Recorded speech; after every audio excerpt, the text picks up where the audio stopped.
우리 함께 말씀 보겠습니다. 오늘 나눌 말씀은 누가복음 5장 1절에서 11절 말씀 우리 함께 봉독하겠습니다. 무리가 몰려와서 하나님의 말씀을 들을새 예수는 게네사렛 호숫가에 서서 호숫가에 배 두 척이 있는 것을 보시니 어부들은 배에서 나와서 그물을 싣는지라.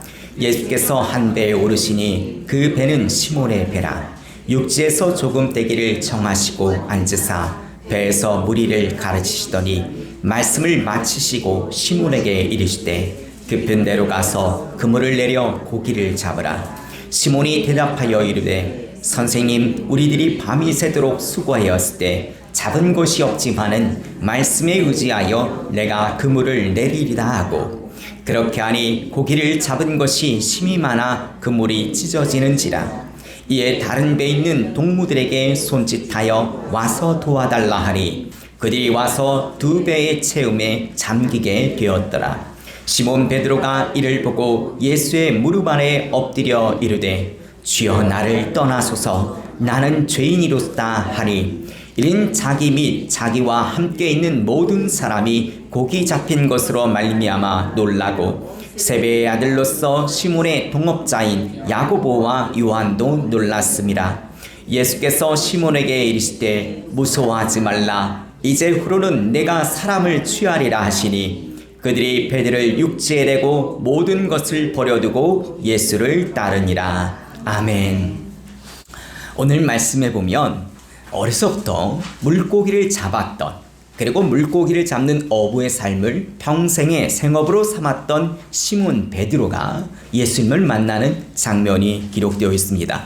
그런데 이 장면이 참 흥미롭습니다. 시몬이 대답하여 이르되 선생님, 우리들이 밤이 새도록 수고하여 잡은 것이 없지만은 말씀에 의지하여 내가 그물을 내리리다 라고 예수님께 지금 대답합니다. 지금 물고기를 한 마리도 잡지 못했습니다. 그래서 호숫가에서 나와 이제 그물을 신고 그 지친 상황에서 이제 집으로 돌아가려고 하는데 예수님께서 그들을 찾아오셨습니다. 그리고 예수님께서 시몬 베드로에게 말씀하십니다. 깊은 데 가서 그 그물을 내려 고기를 잡으라고 말씀하십니다. 사실 이 말은 참 황당한 이야기입니다. 지금 다른 데도 아니고 게네사렛 호숫가입니다. 이들은 이곳에서 자랐던 이곳의 토박입니다. 그래서 이곳에서 그들은 어떤 거에 물고기를 잡아야 될지 잘 알고 있었던 사람이었습니다. 뿐만 아니라 자기네 부모님, 자기네 조상 대대로 생업으로 물고기를 잡는 일을 했던 사람이었습니다. 다시 말하면 다른 지역은 몰라도 특별히 이 게네사렛 호숫가만은 가장 잘 알고 있는 물고기를 잡는 전문가들입니다. 그런데 이들에게 낯선 사람이 찾아왔습니다. 보아하니 어부도 아닌 것처럼 보입니다. 지금 물고기를 한 마리도 못 잡고 지금이 마음이 상해 있는 이런 상태에게 지금 다시 이야기하는데 그물을 가지고 깊은 데 가서 그물을 던지라고 이야기를 합니다. 여러분, 이 말을 들을 때 얼마나 마음이 힘들었을까요? 여러분, 물고기 잡는 것이 얼마나 힘든지 모릅니다. 일단 물고기 잡는 배, 보통 이때 당시에 썼던 배는 배가 크지 않았습니다. 작은 배인데요, 그 배가 가만히 있지 않아요. 물 위에 있다 보니까 배에 흔들립니다. 배멀미를 합니다. 그냥 쉽게 얘기하면 그곳에 있는 것만으로도 속이 울렁거립니다. 그렇게 속이 울렁거리고 속이 뒤집히는 그런 상황에서 그물을 손질하고 잘 개어서, 그리고 물고기가 있을 만한 그 포인트에 가서 그물을 잘 던져야 합니다. 그리고 그물이 잘 던졌을 때 끄집어 올릴 땐 또 재빠르게 끄집어 올려야 더 큰 물고기를 잘 잡을 수 있습니다. 쉽게 말하면 참 힘든 작업입니다. 그런데 그런 작업을 지금 밤새도록 수없이 했다고 이야기합니다. 그런데 정말 신기하게도 물고기를 잡지 못했습니다.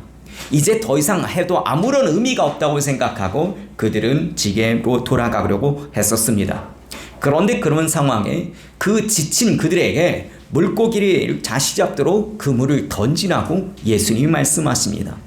베드로가 생각할 때 지금 예수님이 말씀하신 그 포인트에 이 베드로가 그물을 던지지 않았을까요? 사실 이 베드로가 어느 포인트에 어떤 날씨에 몇 시에는 어떤 종류의 물고기가 몇 마리 잡히는지까지도 정말 다 알고 있었습니다. 그런데 그날은 정말 신기하게도 자기가 알고 있는 모든 방법을 동원해도 물고기가 잡지 않았습니다. 어쩌면 이 깊은 데도 이미 그물을 몇 번 던졌을지도 모르는 상황입니다. 정말 당혹스러운 것은 그가 그렇게까지 밤새도록 자신이 알고 있는 모든 경험을 동원해서 물고기를 잡으려고 했는데 한 마리도 잡지 못했는데 낯선이 누가 봐도 어부처럼 보이지 않는 그분의 말에 따라서 그물을 던졌더니 그물이 찢어지도록 잡혔다는 사실입니다. 이거는 우연이 아닙니다. 이거는 기적입니다. 이 게네사렛 호수, 이 갈릴리 호수는 인근에 만년설이 있는 헬몬산이 있습니다. 헬몬산의 그 만년선에 있었던 그 눈들이 녹아서 이 게네사렛 호숫가로 물이 흘러와서 이 물이 상당히 깨끗하다고 합니다. 또한 당시에는 많은 종류의 물고기들이 많이 살았다고 합니다.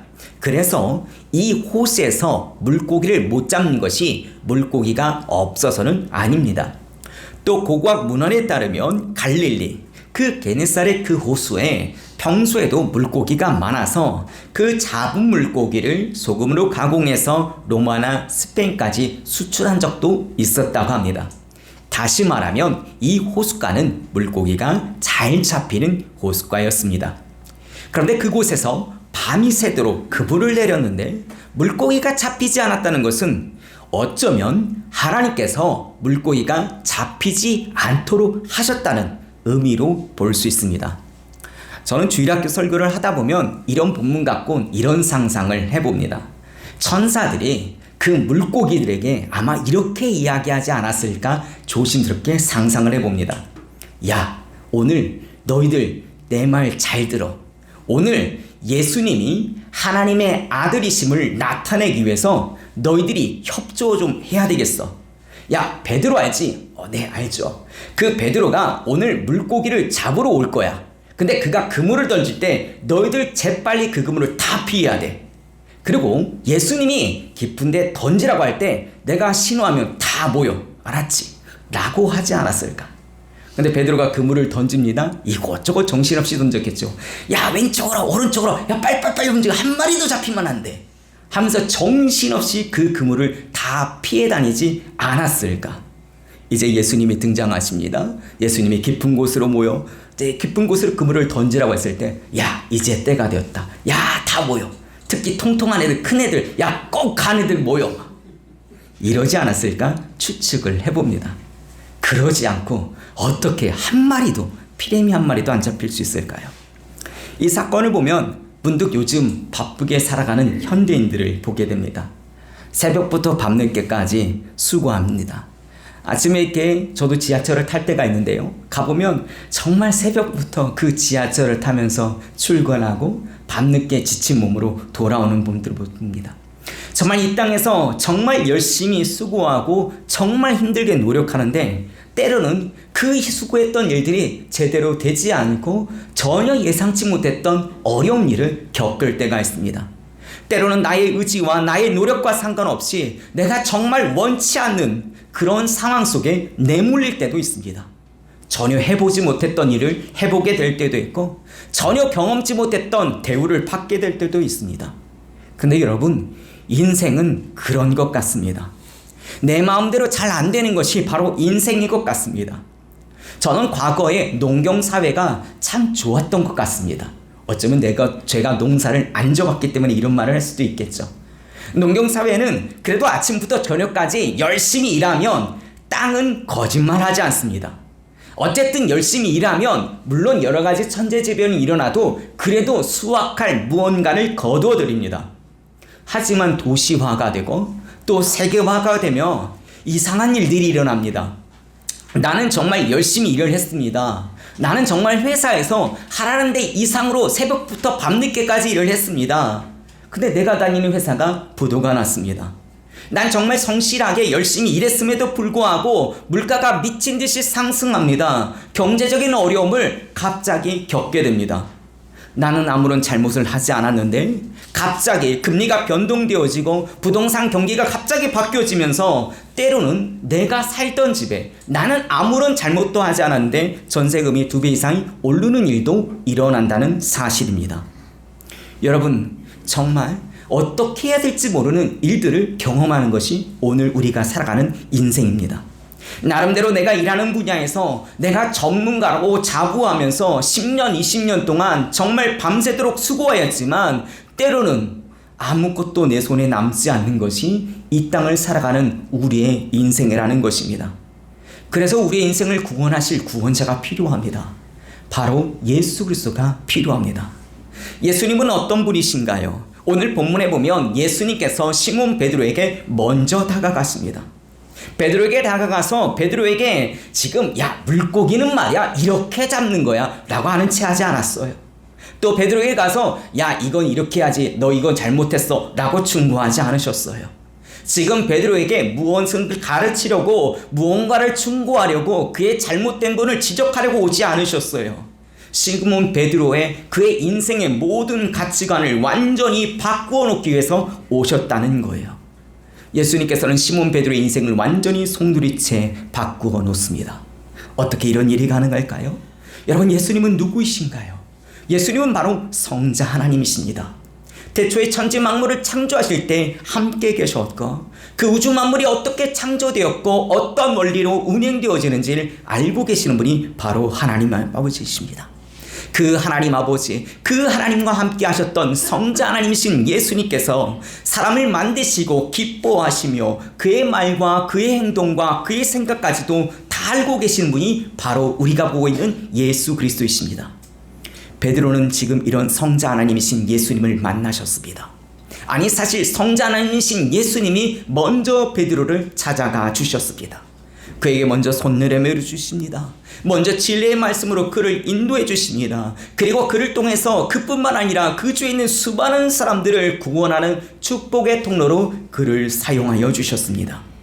여러분, 정말 중요한 건 누구를 만나느냐가 정말 중요합니다. 여러분, 우리의 인생에서 예수님을 만나지나 예수님을 만나지 못하느냐가 우리의 인생에 사활을 걸 만한 매우 중요한 일입니다. 우리도 시몬 베드로처럼 예수님을 만나야 합니다. 밤새도록 고기를 잡으려고 수고를 했지만 고기를 잡지 못하고 허탈감에 허망함에 빠질 때, 경제적인 어려움으로 내일을 기약할 수 없는 극한 상황에 내몰렸을 때 우리는 주님을 만나야 합니다. 여러분, 사실 물고기를 잡는 것, 못 잡는 것 그렇게 중요하지 않습니다. 오늘 못 잡으면 내일 잡으면 됩니다. 당장 못 잡았다고 큰일 나지도 않습니다. 정 안 되면 그냥 물고기 안 잡고 다른 일 해도 되는 것입니다. 여러분, 우리가 이 땅 가운데서 살아가는 거 때로는 그럴 때가 있습니다. 내가 정말 열심히 새벽부터 밤늦게까지 수고하지만 우리가 목숨 거는 그 일은 때로는 그 일이 아닌 다른 일을 할 수도 있다는 것입니다. 좋은 환경에서 굶어 죽지 않고 잘 먹고 잘 사는 것, 좋은 상황에 사는 것, 그것이 사실 우리의 인생에 그렇게 중요하지 않습니다. 여러분, 우리가 정말 중요한 삶의 인생의 문제는 잘 먹고 잘 사는 것이 아닙니다. 좋은 환경에 거하는 것이 아닙니다. 진짜 중요한 건 우리의 삶의 본질을 회복하는 것입니다. 삶의 질은 그 다음입니다. 진짜 삶의 의미가 무엇인지, 삶의 본질을 회복하지 못하곤 아무리 좋은 곳에서 잘 먹고 잘 지내도, 여러분 보십시오. 정말 잘 먹고 잘 살고 누가 봐도 정말 부러운 곳에서 정말 부러운 주위에 있는 사람들이 인생의 허망감과 허탈함감에 자신의 목숨을 끊는 걸 보면 그것이 인생의 전부가 아님을 우리는 알 수 있습니다. 내가 하나님 앞에 바로 서는 것, 내 인생의 우선순위가 무엇인지를 알고 진짜 하나님께 우리의 인생의 본질을 발견하는 것이 너무나 중요합니다. 여러분, 내일에 먹을 것을 위해, 내일에 마실 것을 위해, 내일에 입을 것을 위해, 내일에 거할 처소를 위해 너무 아둥바둥하며 살아가지 않기를 간절히 바랍니다. 누가복음 6장 25절 27절 말씀인데요. 우리 누가복음 6장 25절에서 27절 말씀, 우리 말씀 함께 봉독하겠습니다. 그러므로 내가 너에게 이르노니 목숨을 위하여 무엇을 먹을까? 목숨을 위하여 무엇을 마실까, 몸을 위하여 무엇을 입을까 염려하지 말라. 목숨이 음식보다 중하지 아니하며 몸이 의복보다 중하지 아니하냐. 공중의 새를 보라. 심지도 않고 거두지도 않고 창고에 모아들이지도 아니하되 너희 하늘 아버지께서 기르시나니 너희는 이것들보다 귀하지 아니하냐. 너희 중에 누가 염려함으로 그 키를 한 자라도 더할 수 있겠느냐. 아멘. 여러분, 예수님의 온전한 제자가 되기 위해서는 먹고 사는 문제, 세상의 모든 염려, 근심을 내려놓을 수 있기를 간절히 바랍니다. 그렇다고 세상에 등지라는 것은 아닙니다. 그렇다고 세상을 그냥 막 살라는 것은 아닙니다. 진짜 삶의 본질, 진짜 가치 있는 인생을 살아가는 데 집중할 수 있기를 간절히 바랍니다. 이러한 인생은 하나님과의 관계가 회복될 때 이루어질 수 있습니다. 진짜 하나님과의 관계가 친밀하여지면 다른 것은 다 해결되고 다 채워집니다. 우리가 우리 하나님 아버지만을 온전히 신뢰하며 나아갈 때 우리의 모든 상황과 우리의 모든 형편을 아시는 그 하나님께서 우리의 모든 필요를 채워주시리라는 그 확신을 있을 때 우리는 그러한 평안을 누릴 수 있습니다. 여러분, 우리에게 중요한 건 돈, 권력, 명예가 아닙니다. 그것을 다스리고 주관하신 하나님 아버지입니다. 그 하나님 아버지와 관계가 우리 인생의 본질적으로 가장 중요한 것입니다. 예수님께서는 지금 이것을 가르쳐 주시기 위해 지금 밤새도록 그물을 던지고 물고기를 한 마리도 잡지 못했던 그 지친 사람들에게 직접 찾아오셨습니다. 삶에 찌들린 그들을 구원하고자 예수님께서 직접 찾아오셨습니다. 그렇다면 구체적으로 예수님께서는 베드로에게 어떤 삶을 살도록 하셨을까요? 지금 첫 번째로 보면 말씀에 순종하는 삶을 살게 하려고 이 땅에 오셨습니다. 5절 말씀, 우리 함께 5절 말씀 봉독하겠습니다. 시몬이 대답하여 이르되 선생님, 우리들이 밤이 새도록 수고하였을 때 잡은 것이 없지만은 말씀에 의지하여 내가 그물을 내리이다 하고. 아멘. 당시 상황을 지금 살펴보면 밤새 고기를 잡지 못한 그들에게 예수님께서는 말씀하십니다. 깊은 데로 가서 그물을 내려 고기를 잡으라고 말씀하십니다. 정말 황당한 이야기입니다. 도저히 받아들이기 어려운 이야기입니다. 그런데도 이상하게 베드로는 지금 이렇게 말씀하시는 예수님께 매료가 되었던 것 같습니다. 몸이 너무나 힘듭니다. 그냥 빨리 씻고 들어가서 잠이나 자고 싶었을 것입니다. 그리고 빨리 오늘 일은 그냥 잊어버리고 싶었을 것입니다. 그런데 이상하게도 시몬 베드로는 예수님의 말씀에 반응합니다. 선생님, 우리가 밤이 새도록 수고하였을 때 잡은 것이 없지만은 선생님 말씀에 내가 그물을 내려 보겠나이다라고 말씀합니다. 절망적인 상황에서 그는 다시 한번 예수님께 기대합니다. 다시 한번 마지막 힘을 다해서 그 희망을 걸어봅니다. 여러분, 말씀에 대한 기대 정말 중요합니다. 지금 예수님께서 베드로에게 찾아온 것은 첫 번째로 말씀에 대한 기대를 통해서 순종하도록 하게 하기 위함입니다. 베드로가 예수님을 바라보고 희망을 가지고 예수님의 말씀에 대한 그 기대를 가지고 순종하는 삶을 살게 하시려고 지금 예수님께서 베드로에게 오셨던 것입니다. 정말 중요한 것은 순종하지 않으면 아무런 일이 일어나지 않습니다. 하늘 문이 열리고 성령의 은혜가 폭포수처럼 흘러넘치고 정말 수많은 기적이 일어난다 할지라도 순종하지 않으면 그런 은혜가 나와 상관없는 이야기가 된다는 것입니다. 여러분, 말씀에 순종해야 그 기적의 주인공이 될 수 있습니다. 물론 헛수고처럼 보일 수 있습니다. 더 이상 그 어떤 가능성이 전혀 보이지 않을 수 있습니다. 더 이상 어떤 희망을 갖고 그 희망을 갖는 것이 어쩌면 고문이처럼 여겨질 수도 있습니다. 하지만 그곳에 하나님이 계시면 이야기는 달라집니다. 예수님만으로 우리는 희망을 가질 수 있습니다. 우리는 기대하는 마음으로 그 말씀에 순종할 수 있습니다. 그때 기적이 일어납니다. 베드로는 예수님의 말씀에 자신의 경험과 자신이 지금 겪고 있는 그 현실을 과감하게 내려놓았습니다. 그리고 말씀에 사모하는 마음으로 그 말씀에 순종하며 나아갑니다. 베드로가 말합니다. 말씀에 의지하여 내가 그물을 내리리다. 이 사건은 정말 대단한 사건입니다. 게네사렛의 호숫가의 어부로서 수치스러운 일입니다.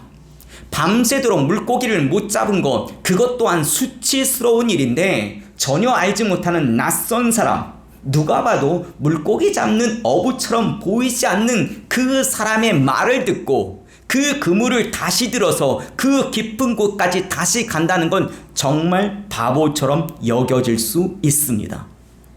여러분, 우리 주님은 우리에게 사실 불가능한 일을 요구하지 않습니다. 만약에 베드로에게 야, 그렇게 하지 말고 너 100m 한번 잠수해서 물고기를 잡아봐, 그러면 잘 잡힐 거야 라고 얘기했다면 어땠을까요? 어쩌면 베드로는 그런 방법은 좀 통하겠네요. 거기는 모든 사람들이 그래, 좀 그렇게까지 해야 될 것 같아 라고 생각할 수 있었어요. 그런데 예수님께서 뭐라고 얘기하시냐면 깊은 데 가서 다시 한번 던져봐 라고 얘기를 합니다. 지금 예수님께서 말씀하시는 방법은 그렇게 어려운 방법은 아니에요. 그렇지만 그 방법이 내 생각, 내 경험, 내 판단을 내려놓지 않으면 절대 할 수 없는 방법입니다. 선생님, 말도 안 돼요. 오늘 같은 날씨에 깊은 데 되지 않아요. 그리고 아까 해봤어요. 제가 여기서 얼마나 어부 생활했는지 아세요? 저희 아버님, 저희 할아버지, 그 증조 할아버지까지 저는 여기서 먹고 살았어요. 에이, 깊은데 그거는 아니지. 그만 들어가서 쉴랍니다 라고 대답하는 것이 일반적인 어부들의 모습이에요. 근데 혹시 우리들의 모습은 그렇지 않습니까? 하나님께 기도하며 하나님께 예배하지만 하나님, 오늘은 틀린 것 같아요. 더 안 될 것 같아요 라고 그냥 포기하고 기도하지 않고 기대하지 않는 것이 오늘 우리의 모습은 아닙니까? 그래서 우리는 어쩌면 기적의 주인공이 되지 못하는 것은 아닐까요? 내 생각으로는 이해가 되지 않고 내 경험으로는 전혀 불가능해 보일지라도 앞뒤 상황이 맞아 보이지 않을지라도 그 말씀이 하나님의 말씀이면 희망을 가지고 기대하는 마음으로 전적으로 순종해야 합니다. 모든 결과는 하나님께 맡기십시오. 하나님께서는요, 우리가 생각하는 방법, 우리가 원하는 대로 안 줄 때가 정말 많아요. 왜냐하면 더 큰 것을 더 적절한 때 더 좋은 방법으로 주시기 위해서 우리가 생각하는 것과 다른 방법을 주실 때가 너무나 많습니다. 그물이 찢어지도록 물고기를 잡던 베드로, 그 누가 그런 생각을 해볼 수 있었을까요? 그렇게 그런 놀라운 축복을 경험할 수 있는 것은 자신의 생각, 자신의 경험, 자신의 판단을 내려놓고 그 말씀에 순종했을 때 가능하다는 것입니다. 여러분, 하나님의 말씀, 여러분, 인간의 생각, 인간의 경험을 초월하시며 역사하시는 분이십니다. 불가능 가운데 가능케 하시는 것이 바로 창조주 하나님이십니다. 이것이 바로 하나님의 말씀의 능력입니다. 하나님의 말씀에 전적으로 순종하기 위해 우리가 꼭 먼저 선행되어야 될 것이 있습니다. 지난 시간에도 이야기했지만 자기 부인입니다. 자기를 부정하는 것입니다. 자신의 실체를 예수 그리스도 앞에서 직면해야 합니다. 내가 얼마나 교만한지, 내 얼마나 시기와 질투와 탐심과 탐욕과 오색과 집착과 원망과 자만과 무지가 그 게으름이 내 안에 얼마나 침투한지 우리는 예수 그리스도의 십자가 앞에서 직면해야 합니다. 그래서 바울이 고백했던 것처럼 오라, 나는 곤고한 사람이로다. 이 사망의 몸에서 누가 나를 건져내랴. 우린 이렇게 하나님 앞에 탄식하며 나아가야 합니다. 주여, 이 죄인을 불쌍히 여겨 주옵소서. 주여, 이 죄인, 이 안에 있는 이 더럽고 추악함을 제가 어찌할 수 있겠습니까? 주여, 나를 구원하소서 라고 우리는 부르짖고 나아가야 하는 것입니다. 우리가 날마다 십자가 앞에 우리 자신을 실체를 직면하지 않으면, 우리가 우리 자신을 부인하지 않으면 우리 안에서 슬슬 그 교만함이 얼마나 치밀하게, 얼마나 간사하게 올라오는지 모릅니다. 그래서 우리가 무너지는 것이고, 우리가 미련한 짓을 하는 것이고, 우리가 정말 하나님 앞에 또 사람들 앞에 부끄러운 일을 경험하게 되는 것입니다. 그래서 우리는 날마다 십자가 앞에 내 자신을 매달아야 합니다. 내 안에 있는 그 죄성이 다시 올라오지 않도록 우리는 주님 앞에 간절히 부르짖고 기도해야 하는 것입니다. 여러분, 착각하지 마십시오. 내가 내 마음을 다스릴 수 있다고 착각하는 순간 우리는 교만 가운데 빠질 수밖에 없는 연약한 인간이라는 것을 인정할 수 있기를 간절히 바랍니다. 여러분, 알코올 중독자들 보십시오. 네, 딱 한 잔만 이야기합니다. 네, 정말 딱 한 잔. 근데 우리 그러죠? 오늘은 정말 한 잔 마실 것 같다. 네, 주위 사람들은 그렇게 얘기하지만 가족들은 절대 그 말 믿지 않아요. 한 잔이 또 다른 한 잔을 부릅니다. 그 또 다른 한 잔이 또 다른 한 병을 부릅니다. 도박도 그래요. 내가 딱 이번 한 판만, 딱 이번 한 판 때문에 인생이 망합니다. 근데 정말 중독은 무서운 게 자신만 망하고 끝나지 않습니다. 자기 가족들, 자기 주위에 있는 모든 사람을 피폐하게 만듭니다. 여러분, 우리는 연약한 죄입니다. 선하고 아름다운 것보다 추악하고 더러운 것에 익숙한 우리는 연약한 죄입니다. 내 안에 있는 그 죄성을 내가 다스려 보겠다고 생각하는 것 자체가 정말 어리석은 생각입니다. 여러분, 죄악의 현장에서 먼저 나올 수 있길 간절히 바랍니다. 더럽고 추악한 것 있다면 하나님 앞에 내려놓기를 원합니다. 하나님, 나를 구원하소서. 주님 앞에 여러분 안에 있는 그 고민들, 힘들고 어려운 것들 솔직하게 인정하십시오. 하나님, 내가 이 아닌데 이걸 내가 손을 못 내려놓겠습니다. 하나님, 이 죄인을 불쌍히 여겨 주옵시고 하나님, 이거 내려놓고 하나님만 붙들게 해달라고 간절히 기도할 수 있기를 간절히 바랍니다. 주님, 이제 내가 더 이상 내가 아니요 이제 하나님의 종, 하나님의 아들, 하나님의 딸이 되기를 간절히 소원하오니 저를 진정한 주님의 양자로 그 삶을 살아낼 수 있도록 인도하여 주옵소서라고 간절히 간구하며 나아가기를 간절히 소원합니다. 오늘 베드로는 자신의 지식, 자신의 경험, 다른 사람들이 자신을 어떻게 생각할지 다 내려놓았습니다. 그때 하나님이 예비하신 놀라운 축복을 경험하게 됩니다. 우리의 신앙의 본질을 회복할 수 있는 좋은 방법, 바로 자신의 경험, 자신의 방법을 다 내려놓고 하나님의 말씀에 전적으로 순종하는 것이 바로 제자의 삶의 시작입니다. 예수님께서는 베드로에게 어떤 삶을 살도록 하기 위해서 찾아오셨을까요? 그 두 번째는 말씀으로 기적을 이루기 위해서 직접 베드로에게 찾아오셨습니다. 베드로가 자기를 부인하고 그의 말씀에 순종하였을 때 어떤 일이 일어난다요? 6절 7절 말씀, 우리 6절 7절 말씀 함께 봉독하겠습니다. 그렇게 하니 고기를 잡은 것이 심이 많아 그물이 찢어지는지라. 이런 다른 배에 있는 동무들에게 손짓하여 와서 도와달라 하니 그들이 와서 두 배의 채움에 잠기게 되었더라. 아멘. 전혀 상상하지 못한 일을 경험하게 됩니다. 평생 잊지 못할 기억을 경험하게 됩니다. 정말 말씀에 순종했을 때 놀라운 축복을 얻게 됩니다. 요즘 젊은 사람들, 특별히 요즘 현대인들 보면 정말 아는 것이 많습니다. 특별히 스마트폰 하나가 있으면 다 박사님들이 됩니다. 수많은 정보를 탁탁탁탁 찾아냅니다. 여러분, 그런데요, 우리가 어떤 지식, 아무리 많은 지식과 아무리 많은 경험을 가지고 있다 할지라도 천지를 창조하시고 다스리시며 운행하시는 하나님의 그 지와 견줄 수 없습니다. 여러분, 홍해가 갈라진 사건을 어떻게 인간의 지식과 경험으로 해석해낼 수 있을까요? 이스라엘 백성들이 여리고성을 돌고 소리를 쳤을 때 난공불락의 여리고성이 무너졌은 것을 어떻게 설명할 수 있을까요? 안진뱅이가 일어나고 눈먼 소경이 눈을 뜨며 풍랑이 잔잔케 되고 보리떡 5개와 물고기 2마리로 5,000명 이상을 먹이는 그 사건을 과연 어떻게 해석할 수 있을까요? 인간이 아무리 뛰어난다 할지라도, 인간의 지식과 경험이 아무리 높다 할지라도 하나님 앞에는 아무것도 아닙니다. 하나님의 말씀은 우리의 인간의 그 생각을 초월하며 역사하십니다. 불가능 가운데 기적을 만드신 분이 바로 하나님이시기 때문입니다. 그 하나님 말씀에 온전히 순종할 때 우리는 그런 놀라운 기적을 경험할 수 있다는 것입니다. 그러므로 하나님의 말씀에 전적으로 신뢰할 수 있기를 간절히 바랍니다. 다음으로 예수님께서는 베드로에게 어떤 삶을 살도록 하기 위해서 찾아오셨을까요? 세 번째는요, 죄인의 신분에서 제자의 신분으로 바꿔주기 위해서 베드로를 찾아오셨습니다. 우리 8절 말씀 함께 봉독하겠습니다. 시몬 베드로가 이를 보고 예수의 무릎 아래에 엎드려 이르되 주여 나를 떠나소서 나는 죄인이로소이다 하니. 아멘.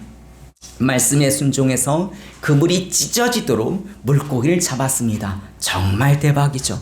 동료들과 함께 끌어올립니다. 그런데 베드로는 물고기를 이렇게 많이 잡은 것이 단순히 우연이라고 생각하지 않습니다. 자신이 지금 이 깊은 곳에 그물을 던지라고 말씀하셨던 그 예수님을 단순히 어떤 예지의 능력 있는 선지자로만 보지 않았습니다.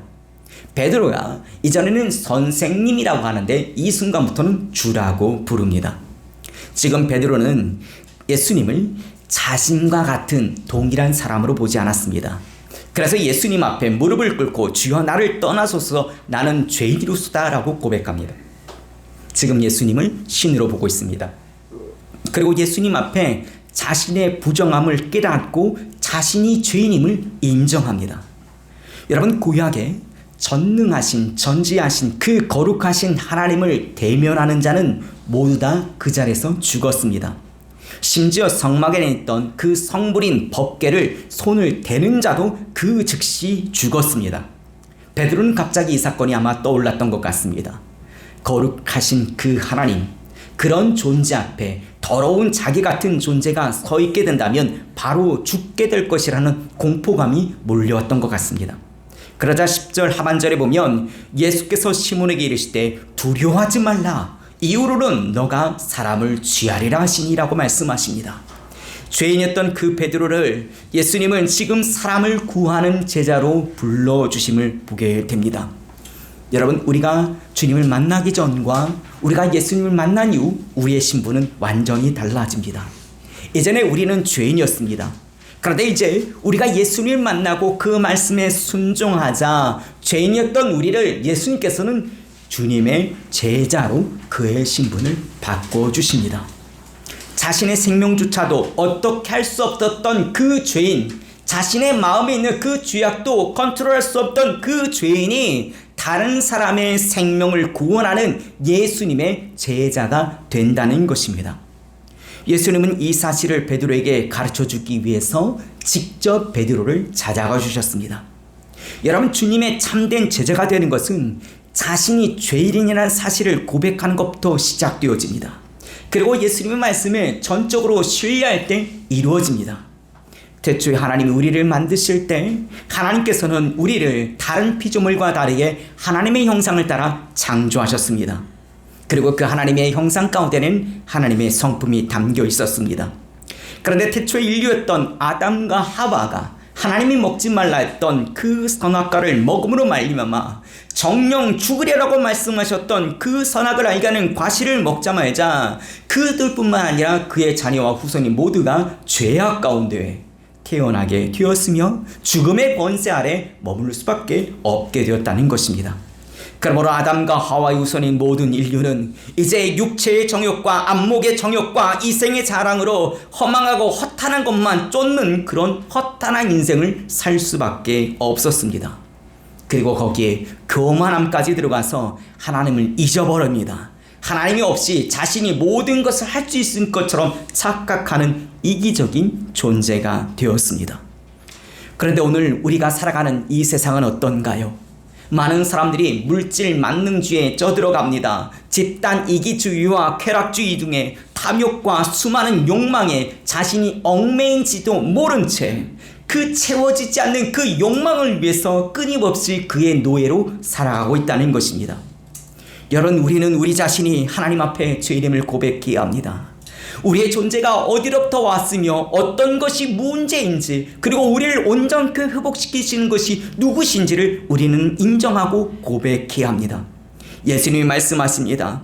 우리 10절 말씀 하반절에 보면 예수님께서 시몬에게 이르실 때 무서워하지 말라, 이제 후로는 내가 사람을 취하리라고 말씀하여 주십니다. 이전에는 자신의 생명을 위해서 열심히 새벽부터 밤늦게까지 먹고 살기 위해서 그물을 던지며 살아가는 인생이었지만 지금 이 순간부터는 다른 사람을 구원하기 위해서, 다른 사람의 생명을 위해서는 그런 다른 사람의 영혼을 구원하는 어부가 되게 하여 주시다고 말씀하십니다. 이 사명은 정말 대단한 사명입니다. 예수님께서는 자신의 죄를 깨닫고 진정으로 회개하는 자들을 위로하여 주신 것으로 끝나는 것이 아니라 생명을 살리는 하나님의 그 영광스러운 전 세계 가운데에 복음을 전하는 그들의 영혼을 구원한 일에 동참하여 주신다는 것입니다. 저는 여러분들이 이런 가치 있는 그리스도인들의 삶을 살기를 온전히 소원합니다. 생명을 살리는 그 일에 모두가 동참하는 주님의 제자들이 되기를 간절히 소원합니다. 우리가 잊지 말아야 될 중요한 사실은 우리가 하나님의 사명을 가지고 나아갈 때 내 안에 없던 하나님의 놀라운 능력이 나타나게 된다는 것입니다. 주님이 주시는 그 능력은 능치 못할 일이 없습니다. 여러분, 이러한 능력을 가지고 주님의 그 위대한 영혼을 구원한 일에 모두 동참할 수 있기를 간절히 소원합니다. 말씀을 정리합니다. 여러분, 하나님은 오늘 우리가 하나님의 말씀에 온전히 순종하기를 원합니다. 특별히 영혼을 살리는 영적 어부가 되기를 간절히 원하고 계십니다. 여러분 자신이 겪고 있는 그 어려운 환경에 하루하루 얽매이면서 그렇게 어렵게 힘들게 낙심하며 살기를 원치 않고 계십니다. 예수님은 베드로가 예수님을 바라봄으로 말미암아 희망을 가지고 예수님의 말씀에 대한 기대를 가지고 순종하는 삶을 살았던 것처럼 베드로를 직접 찾아오셨습니다. 그리고 예수님의 말씀으로 기적을 이루기 위해 베드로를 찾아오셔서 그가 정말 예수님만을 전적으로 믿고 의지하며 순종한 것을 증명하기 위해서 그를 시험하십니다. 그러므로 그로 인하여 기적의 주인공이 되게 하셨습니다. 여러분, 오늘 그 예수님께서 그 베드로를 찾아오셔서 그의 신분을 이제 그냥 어부가 아니라 주님의 제자의 신분으로 바꿔주신 것처럼 그러한 능력의 역사가 오늘 이 자리에 여러분에게도 임하기를 간절히 소원합니다. 예수님만 바라보고 희망을 가질 수 있게 간절히 바랍니다. 예수님의 말씀에 온전히 순종하는 삶으로 말미암아 주님의 말씀에 놀라운 기적을 경험하기를 간절히 소원합니다. 더 이상 죄인이 아니라 예수 그리스도의 제자로서 생명을 살리는 진짜 가치 있는 인생을 살아갈 수 있기를 간절히 소원합니다. 그러나 주님의 부르신 가운데 온전히 순종하며 나아가시길 간절히 바랍니다. 그리고 태초에 하나님께서 우리를 창조하실 때 우리에게 뭔가 중요한 일을 시키기 위해서 우리 주님께서 우리에게 어떻게 다가오셨는지 오늘 본문 말씀을 생각하며 다시 한번 기억할 수 있게 간절히 바랍니다. 하나님은 우리를 종으로 부르지 않으셨습니다. 하나님은 우리를 노예로 부르지 않으셨습니다. 하나님은 우리를 제자로 부르셨고 우리를 자녀로 부르셨고 우리와 가족처럼 함께 지내길 원하셨습니다. 그래서 하나님께서는 우리와 함께 하시기 위해 우리에게 너무나 많은 것을 오픈하여 주셨습니다. 그러므로 우리는 그 말씀하신 하나님, 우리에게 많은 것을 열어주신 그 하나님의 말씀을 생각하며 하나님께 붙어 있기만 하면 됩니다. 포도나무 가지가 포도나무로 줄기로부터 떨어져 나오면 영양분을 전혀 공급받지 못합니다. 지금 당장은 열매가 맺혀 있고 잎이 푸르게 있지만 곧 말라 비틀어질 수밖에 없습니다. 우리의 영적 상태가 그렇습니다.